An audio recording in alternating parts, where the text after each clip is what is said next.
踏入10月第一日，除咗國慶之外咧，美國政府用即係開始停擺添。其實上一次停擺嘅時候咧，大家就已經做緊節目㗎啦。咁就今次同上次係咪大致上都係一樣？其實個市場早有已經係有心理準備啦。其實影響都唔會咁大啊，教授。係啊，因為一直特朗普佢呢8個月嘅執政咧，就開始啲人越嚟越明白佢想做咩咯，係嘛？咁而家咧政府停擺咧，就即係當然其他啲國家嘅投資者都會睇住啦。咁但係以前嘅停擺同今次嘅停擺又唔同啦，特別係咧股市嘅反應咧好平靜啦。咁個原因咧就係因為透明度高啊，美國一路呢啲嘢都講定俾大家聽㗎啦，講定俾大家聽，同埋知道嗰個停擺嘅傷害咧，只不過係即係聯邦員工咧放冇薪假先啦。咁啲經濟數據，譬如啲非農就業數據啊，嗰啲每第一個星期發表嗰啲數據就唔發表咯。咁而債務咧，就嗰啲俾利息嗰啲咧就繼續俾啦。咁呢個所以就唔正式影響大嘅。咁而經濟學家估計咧，一個星期咧只係損失咗個經濟上咧546億嘅啫。咁呢個係主要係短期嘅行政影響啫，咁就唔會係嗰個國債嘅影響咯。咁如果你睇翻歷史咧，我哋睇翻最近即係唔同總統個任期都試過停擺嘅。咁即係譬如克林頓嗰次就95至96咧就停擺咗21日，咁就最終咧個股市就應該跌咗多過6% 咧，就由共和黨承擔嗰個責任啦，政治代價。咁就個原因就係即係個投票結果咧之後嘅咁就去到2013年奧巴馬嗰次就停擺咗16日。咁嗰次亦都係共和黨咧個民調一出咧就支持率大跌啦。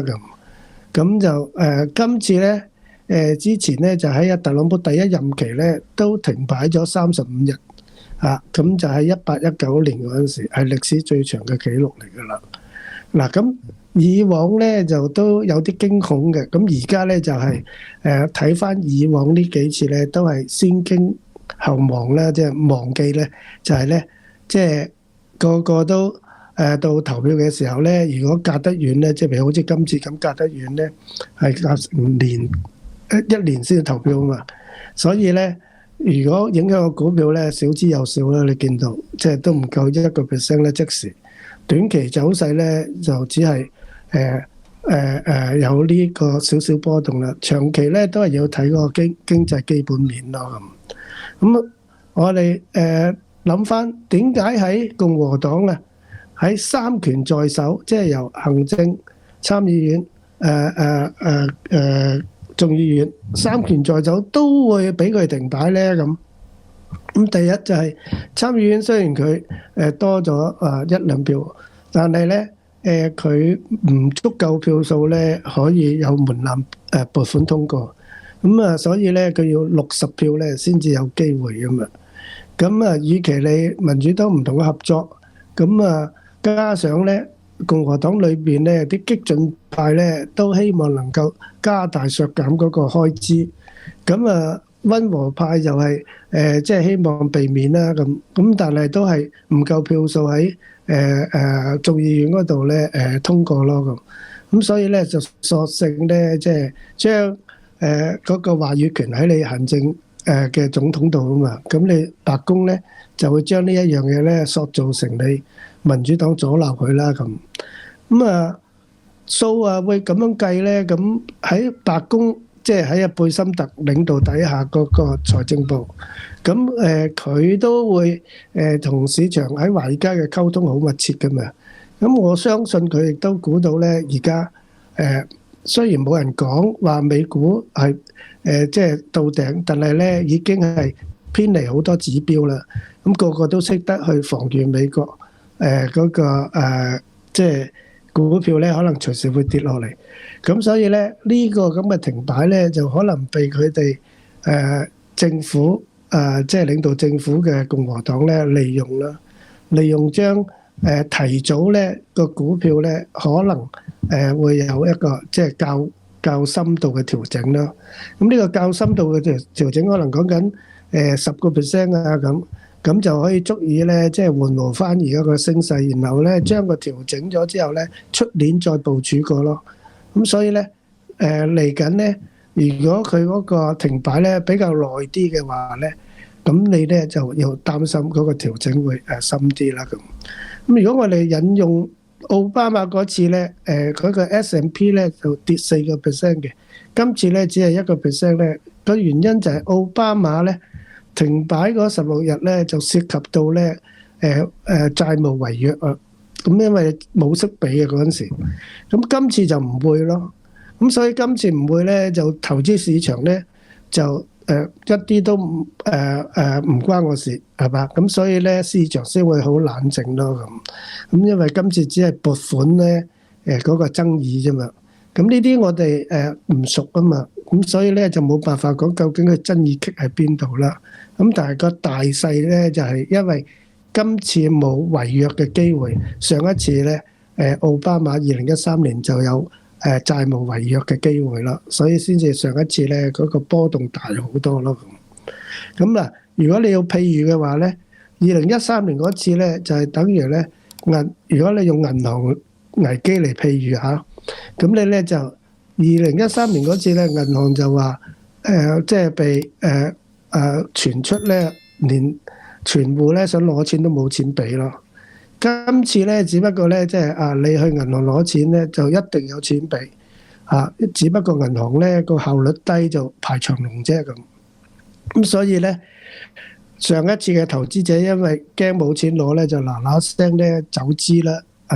咁所以引嚟咧就有個系統風險嘅擔憂啦。今次就完全唔會啦，只不過咧係你要用多啲時間或者麻煩多咗咯咁。嗱咁特朗普領導嘅政府點解會搏咧？就係因為佢會上一次佢2018年都停擺30幾日啦咁佢今次咧佢有咗上一次經驗咧，佢已經講咗啦。佢話上一次咧就成個政府咧係佢俾人跣嘅跣咗幾揀，因為咧佢第一次上任咧就俾人跣咗嗰啲領導，即係嗰啲部長俾人跣咗。佢今次已經識得睇穿人啦，咁我而家揾咗咧貝森特嚟幫佢手做呢樣嘢咧，咁佢就唔卸咯。咁我唔卸，即係話佢有成個團隊咧，佢有信心。咁你有信心咧，就當呢個係佢表演機會咯。咁即係話喺呢一個機會底下，如果佢能夠好快咧解決呢個停擺，亦都可以塑造佢係一個強勢嘅領導者嘅形象啦。即係鞏固佢嘅咧保守派，同埋咧佢嗰啲鞏固佢嘅忠誠嘅支持者咧，係而且咧再可以吸引啲中間選民咯。咁當然佢嘅風險就係咧如果佢一路個停擺咧係一路延長咧，就被標籤係製造混亂啊咁就會令商界咧信心受阻咧，影響佢未來即係出年佢啲拍檔，即係共和黨要去選眾議院全部改選嘅時候嘅票數咯咁所以咧，如果我哋要分析佢有3種嘅停擺，即係話對佢最有利嘅停擺就係1-2個星期搞得掂嘅短期停擺啦咁咧呢個短期停擺，如果喺投資市場嘅影響咧，就好似等於銀行系統咧短暫故障咁即係等於俾黑客整一整佢，咁你撳 ATM 整唔到咁就可以咧即係之後就好迅速修復啊咁啲客戶投訴就有限啫嘛。咁如果佢要長啲嘅2至6個星期咧，咁啲經濟數據延誤連嗰個聯儲局開會咧都冇最新嘅數據咁投資者就會咧開始有信心咧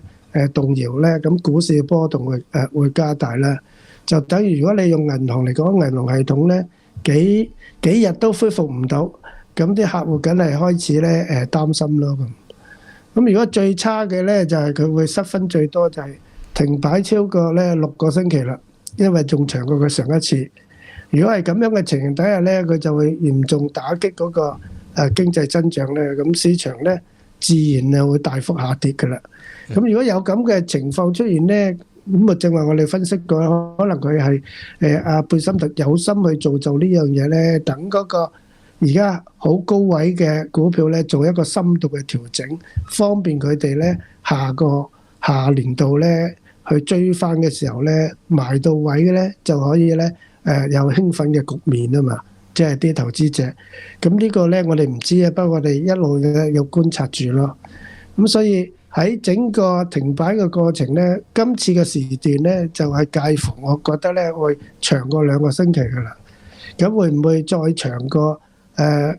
6個星期咧？就我哋而家估唔到嘅，因為咧只要我哋識佢嘅嘢咧，真係太少啊。